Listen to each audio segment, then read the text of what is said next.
Good evening, everybody. Welcome back to another episode of the Hazmat Guys Nation Roundtable. This is a multimedia platform with responsive information and training tips from Hazmat members from around the globe. I am Bobby Salison, and I'm here tonight with George Baudet and Bob Kosh, and we are here just holding down the fort while the other guys are out. I don't know what the hell they're doing. They're just one guy's playing softball, one guy's in a van. That guy's surfing or whatever the hell he's doing. But we're here. We're doing it. We're keeping the Hazmat style alive, fresh. We're serving it. We're doing something. We're doing something. I don't know what the hell we're doing. We know what we're doing, fresh. So what's anything big going on? Yeah, we could talk about that crazy call with that guy. I was actually here in Florida. Because, if it's not crazy stuff that happens in New York, I think the rest of it happens here in Florida. Mostly because transplants. Yeah, usually it's trailers. Yeah, exactly. The tornado magnets. Tornado magnets. Yeah, hurricanes and tornadoes. I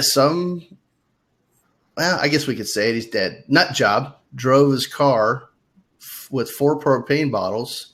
Grill-sized 20-pound propane bottles into an apartment building to, I guess, attack his girlfriend / wife, whatever, and blew himself up and killed himself. So we don't have to pay for that 20 years on the death row. That's but I mean, that's what's that? That's how they do it down there. I mean, we think outside the box. So what was interesting, and I think Bobby's going to show the video in a second, is that this guy had 4 propane bottles in his car and drove it on purpose into a occupied apartment building. And, before we get into discussion, maybe we could just roll it and then talk about what we would do or not do or should do or whatever. I hope it works. Hold on a second. A fiery scene in Fort Pierce after a driver slams his car into an apartment complex. Fire officials say the driver intentionally drove the vehicle loaded with several full propane tanks into the building. Witnesses say the car burst into flames and then exploded, sending those flames up to the 2nd floor of the apartment building. The driver was killed. The fire forced 18 people out of their homes, including 5 children. No word, though, on what led up to the crash. And now it's back to us. All right. Well, so if I'm coming into a car, into a building, and I see fire like that, I'm thinking gasoline. Yeah, I mean, it's a large volume of fire, tank ruptured. Last thing I would thought about was an explosion. And I don't think that video actually captured it, but there was a period of time that it was on fire. That there's one of the news feeds that actually caught one of the tanks blowing up in the car, or a valve blowing or something. I would have expected actually a 20-pound cylinder blowing to be a bigger explosion, but it was a pretty good blow off. So that'd be the last thing you would expect. I mean, we all hear of tires popping or headlights blowing and shit like that scares people. It's on fire, it's going to blow up. And we all know cars don't usually do that. Well, where was that? Fort Pierce, I think. So that's on the west, East Coast. East Coast. All right. Yep. Southeast. Assuming that there's no basements. In that area, probably not, because they're so close to the beach. Okay. So what about natural gas service? Do they have that down there or no? Yep. Yeah, we have a lot of that, and we have a lot of natural gas leaks, believe it or not. So yeah. Yeah, see, I would expect more, a car into an apartment. If it's in there far enough, that would be more thinking about, that kind of exposure versus, a propane tank in a car, because that's unusual. But you might have, if the car went far enough in and it could have compromised a gas line somewhere, any gas under pressure, I would think that would be natural gas. Yeah, and the other thing too is, and what I was talking to some friends of mine earlier, believe it or not, more than just the 2 or 3 of you guys. I have 1 or 2 more. But we were talking about, all these new CNG vehicles. and that this is something we need to start thinking about, and with this car running into the building and then blowing up and catching on fire or whatnot, what if it wasn't an act of violence? What if it was just a regular CNG? Right. Like CNG is, in my mind, a little better because it goes up and the propane goes down, and that's an issue for me. That's why I asked if there's a basement. But either way, I mean, I had when I first got into special operations, we had a car into a building, and we were like, all right, no big deal. But it was one of the most dynamic special operations evolutions I've ever seen, where we actually had a car into a building where the first floor started collapsing. There was a live fire, gasoline leak, so that we had to do a collapse shoring operation, a pin job operation. We had a working house fire, and we had the whole liquid hazmat. So it was one of those things where it was like incredibly difficult for regular companies to wrap their head around. But the propane, I don't want to give this guy, well, he's not going to be doing anything in the future. However, I mean, this guy could have really done better. I mean, we're better than that. For sure. I don't think anybody ever accused criminals like this of being all that smart. Should I play it again for everybody, or is everybody good with that? Yeah. Let's do it again. All right, I'm going to see if I can look this thing up. And we know you guys can't hear us when the video's playing, so. All right, here we go again. A fiery scene in Fort Pierce after a driver slams his car into an apartment complex. Fire officials say the driver intentionally drove the vehicle loaded with several full propane tanks into the building. Witnesses say the car burst into flames and then exploded, sending those flames up to the second floor of the apartment building. The driver was killed. The fire forced 18 people out of their homes, including 5 children. No word, though, on what led up to the crash. All right, so, yeah. It looks like was that a class 1, 2, 3 building? Looks like a class 2, like cinder block walls.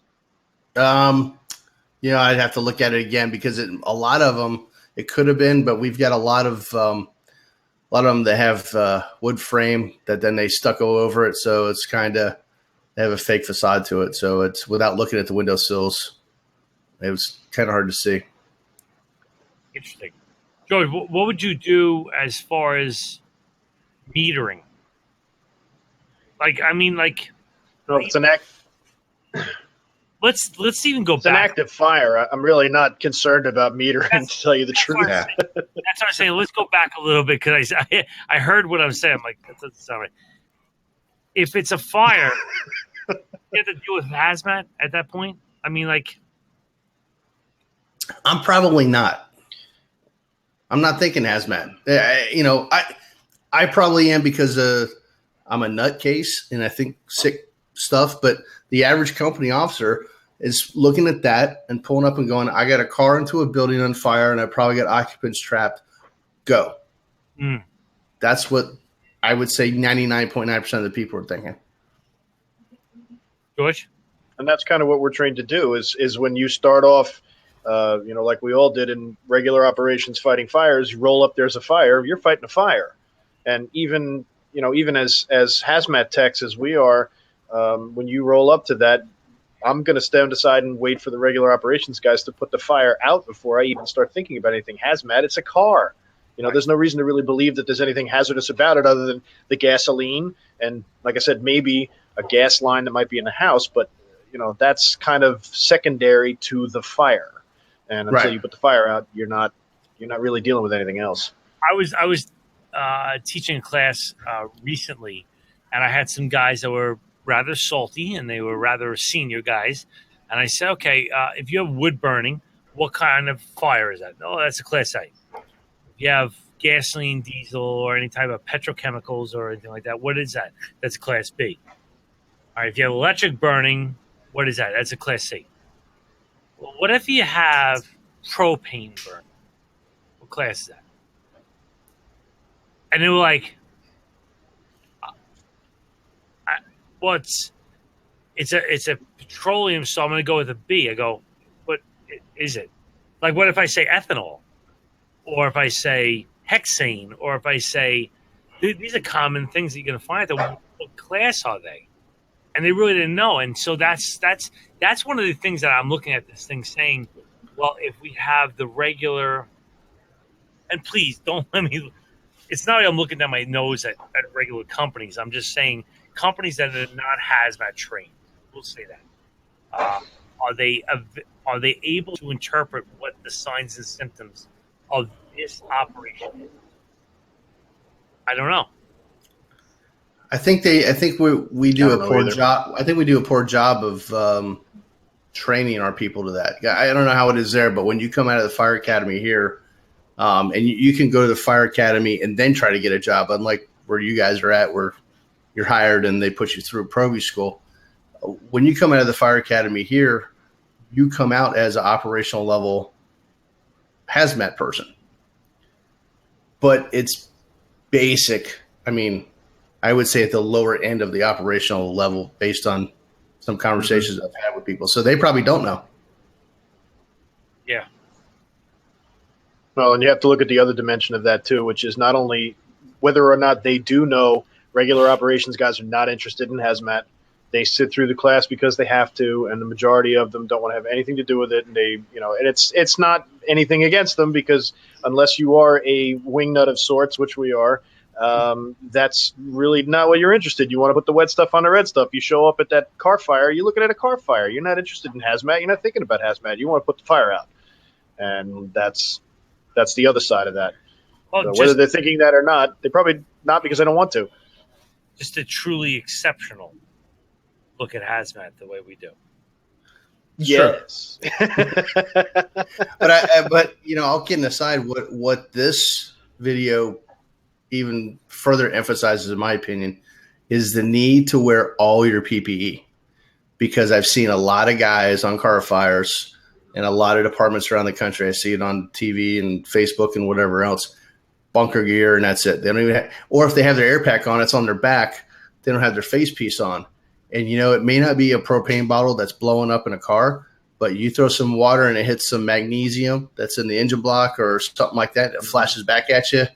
And I've experienced that personally, and thank God I had my no-mix hood on.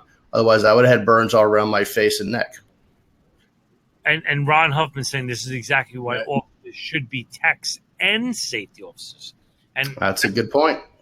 Not a bad idea, because I'm going to speak from where I live in suburban Nassau County, Long Island, New York, where we have quite easily the most dense volunteer fire department population in the nation. All right, there's volunteer fire departments out there. We have 72 departments. My department that I'm a recent ex-chief at had 305 at last roll call. And I am one of 72 in Nassau County and 120 in Suffolk. So that's 198? What is that? What the hell was the math on that? A lot. Let's say it's ish, a lot. It's about 200. 200. We'll say 200.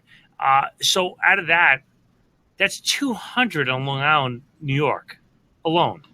And we have safety officers everywhere. When in New York City, we call one safety chief, and he's monitoring.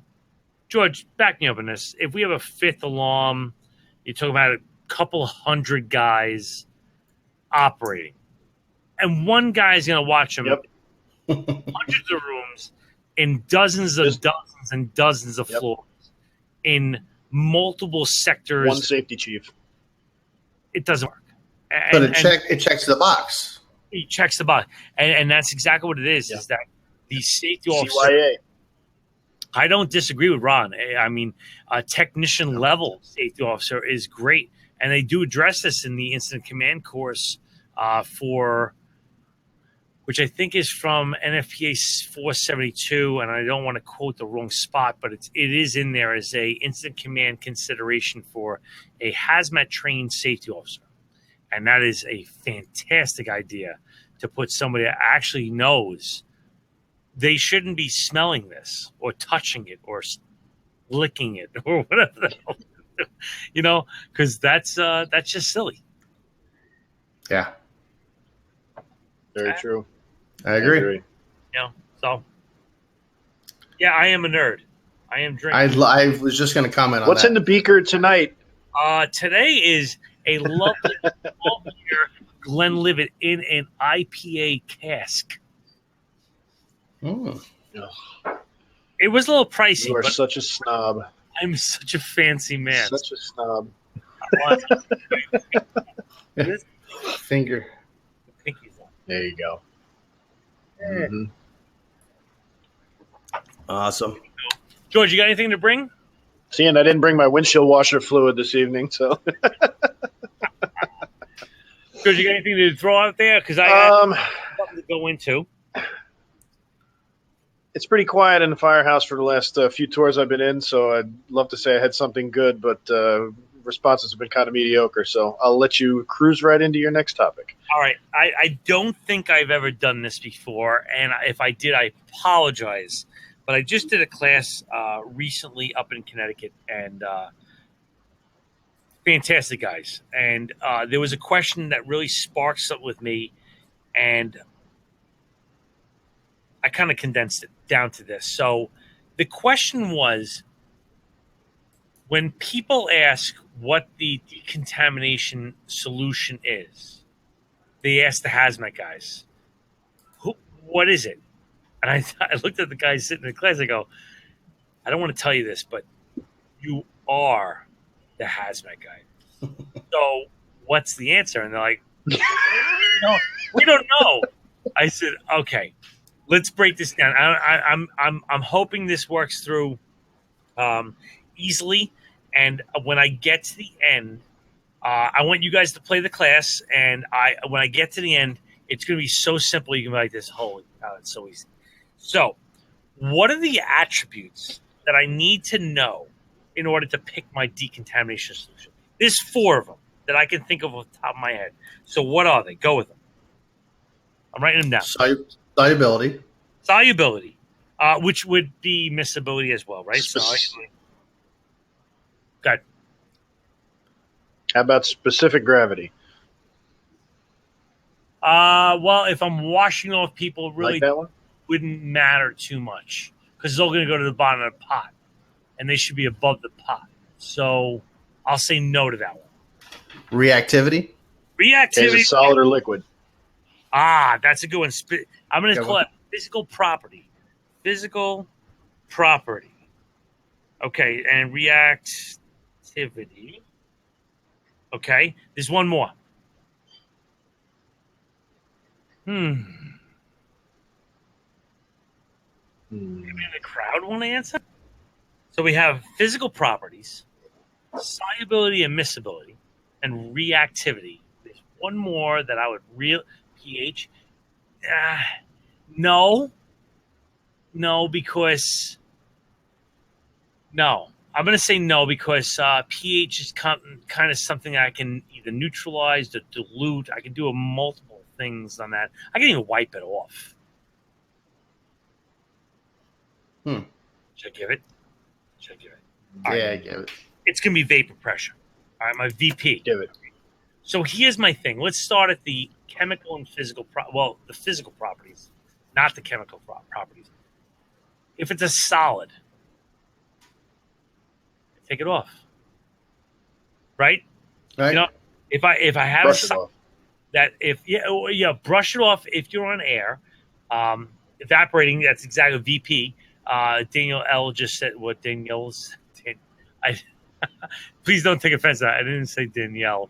That was Daniel. Sorry that.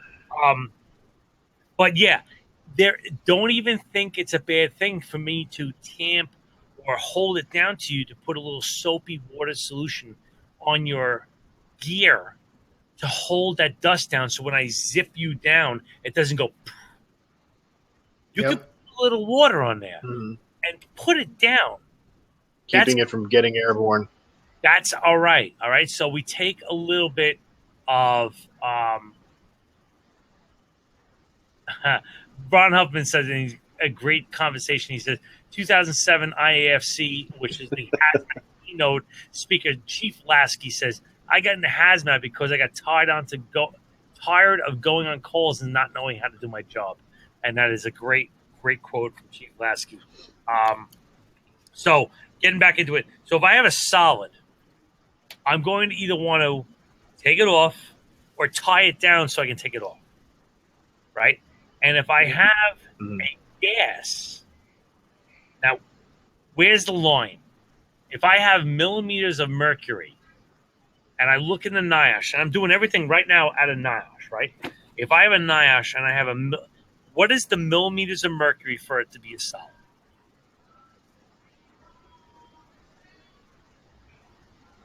For it to be a solid? Zero. Zero. Zero mercury means a solid. And at 760 millimeters of mercury, it wants to be a gas. Gas. So if I look at this thing and I see it's above 760 millimeters of mercury, or probably what it's going to say is atmospheres. It's going to be over 1. That's how they kind of like condense the nonsense. And they say, well, it's going to be 0.3 atmospheres. Well, then, therefore, it's going to be a shitload more than wants to be a gas. It's going to really want to be a gas. So at that point, stand the guy in front of a fan. Let chemistry do its chemistry thing. And you know they Let do Mother that in Nature Alaska. do its thing. They do that in Alaska for obvious reasons. It's cold there. Right. So, I mean, really, if I'm below 0 and I'm above 760, I have an idea. But between 0 and 760, I have a problem. Basically, my liquid level. So that's where my 3 little things come in here. So let's go through it. Solubility and miscibility. Solubility is the amount of a solute that can go into a solvent, right? So when I go to my Dunkin' Donuts or my Jimmy John's or whatever you go to down there in the Southwest or whatever the hell it is, that little, and I order my very fancy with my pinky up iced coffee. The little punk takes the hot coffee and he puts the cold ice in there and he puts the sugar in there. And what happens? All the sugar sits on the bottom because the solute didn't get the solvent. When we raise the temperature, the sugar stays in solution, right? So if I keep raising the temperature, more and more of the sugar will go into it. But what happens if I cool it down quickly? It precipitates out to the floor again. And that's what this jerk is doing when he puts the ice in, right? So what we want to do is we want to keep that solvent and the solute in a relationship. So we're going to see in the NIOSH, we're going to see that it goes into a solvent at X amount of percentages. And therefore, it's going to go into it more. I love the guys that say, and this is a great article by Jeff Zintak, where he says, oh, well, I have a chlorine leak. I'm going to throw some water fog on it, and I'm going to drop it down to the ground because I can take care of, a hydrochloric acid leak. Well, it's 0.7% soluble. Except.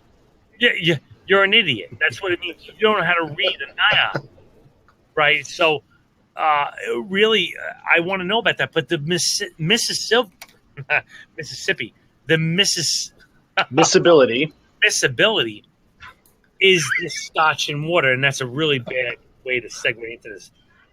I can put 1 drop of water into this, and it totally integrates. And if I leave that in the sun, it will never dissociate. It will come apart together. It will go away.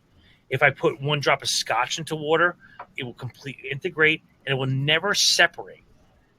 That's a big difference. The last thing is the reactivity. All right, so the reactivity, obviously, if it's a water reactive thing, we're going to have to think about it.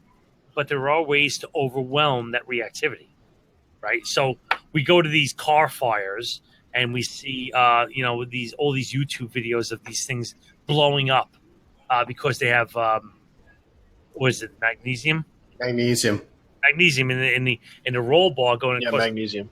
And they go, holy shit, we got the. Are you pulling out the Class D powder? What are you? You're putting a ton of water to overwhelm that whole reaction. Yep. Right. Copious amounts of water. Copious amounts of water. So, in all reality, the reactivity can be overwhelmed with a lot of water because the reactivity means it's going to be excessive exothermic reaction, and so therefore, if I throw a ton of water on it, I can dissipate it very quickly. So, with all that dribble that just vomits down, here's the thing. Here's the short skinny of this thing. If you look in the NIOSH, and I know it's backwards, in the bottom right-hand side of whatever chemical you pick, it has first aid. And the second one down is skin. Well, replace skin with decontamination solution. And what it says in, I'm going to pick it. Hang on a second. I'm going to pick one that I can pronounce. Indene. Well, it says soap wash. Isocytyl alcohol. Soap wash immediately. Isophorone. Soap wash promptly. You picking a pattern here? Yeah, it's telling you what your decon solution is. Monocroptophos. Water flush. Just hurry up. So really what it's saying is it's that it's taking the polarity into account, which to the best of my recollection, you can't find polarity in any reference that is commercially available. Now, I'm sure somebody's going to go, well, this has it. Yeah. I'm sure there's going to be a book. And I know of one book that Bob Kosh wrote that actually has pH, and it's one of the best books that I keep on my table, to be honest with you. I'm not joking. And I have a signed copy of that one. But that is one of the very, very, very few books that I've known that actually has a pH in it.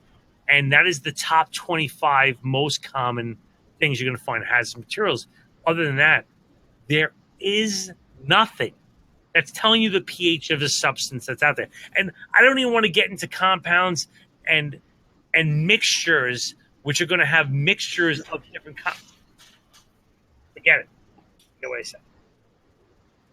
That's a good little nugget there. You like that little change? That's good. First aid into and skin into decon and go with it into decon, and it'll get the ballpark of where you're supposed to be for your decon solution. That's something you can call in from the road. That's something you can say, hey, listen, First Do Company, I want you to grab some Palmolive Dawn and start really crushing these guys with some like soapy water and wash them like they're a car, like they should be. No, don't do that. Actually, I'm against that. I'm against that. That's just my personal thing, and I'm sure I'm going to piss off some people. And I'm sorry I'm talking, but guys say, wash the decon guy like a car. Wash him from the top down. But what happens if, like, I'm washing him from the top down, and George goes, hey, Salvo, where's that hydrant wrench? And I stop my washing. I turn and I go, it's over there by the rear of the engine company 65,000. And I turn back around. What happened to all the suds? Like this. Right. So where did I stop? I don't know. All the way down. Oh, I don't know. I gotta start over. I gotta start over. Start over now. So my thing start is over now. Wash from the bottom up, because wherever the soap stops, there's where you start. And that's two good nuggets. That's where you stop. From Salvo. Not a bad idea. Look at the like that. Look at it. Da, da, da, da. I'm on fire. That's awesome, baby. Good job. Yeah, that's. Sorry, I kind of ruled on that one. No, that's good stuff. Yeah, that's just. I just learned something new. Yeah, that's some good. I love that one at the. We'll just start calling you Nugget from now on, Salvo. Yeah, it doesn't mean that nugget. It means the nugget. So we have a very quiet show out there tonight, but with the time frame where we are, I'm going to close it up. With that wraps up another episode of the Hazmat Guys Nation Roundtable. Please be sure to follow us on our pages at the Hazmat Nation and the Hazmat Guys. Let's go around the table. Bob Kosh, tell us where we can find you. You can get me at hcmtlt@gmail.com or at Twitter. That's it. At the whole at just Twitter. Just go Twitter. HCMTLT at Twitter. I am Twitter. No, that's somebody else. All right. George Bade, please. You can find me at Phantom. That's PHANTOM 5517 at Gmail. You can also find me on LinkedIn. Just looking like I'm stuck in a level A suit with my hands around my neck like this. You'll see it if you get there. That's it. All right. Well, then I am Bobby from the Hazmat Guys podcast, which breaks down these incredibly complex topics into fifth grade level, which everybody can appreciate. We are rapidly expanding. We are excited to have a new website coming out this tomorrow. Awesome. Yeah. That's a two thumbs up right there. Pretty exciting. Not next tomorrow, but this tomorrow. But let me tell you, we have so much stuff on we are looking for, and I'm probably letting the cat out of the bag and I'm going to get killed for it, but we're looking for blog writers. We are looking to go next level. We are bringing together this community, and we want this to be the biggest, baddest community. We want to make fire community our bitches. Dare we say global? Well, interglobal. I want to say intergalactic, commanderish. All the way to Mars. It's intergalactic. There you go. It's going to be the same URL, thehazmatguys.com. And new stuff coming out all the time. We're starting a newsletter, tons of stuff, and we're just really getting into it. We are crushing it now. So, yeah. So, anyway, please be sure to catch next week's show live every Thursday at 21:15 hours Eastern Standard Time on Webinar Jam. And you can find the link on our YouTube channel on Hazmat Guys. HazmatNation.com and the Hazmat Guys. Hazmat Nation. So if you don't have this, by all means, get in touch with us. You can email me if you don't have a problem. It's bob@thehazmatguys.com.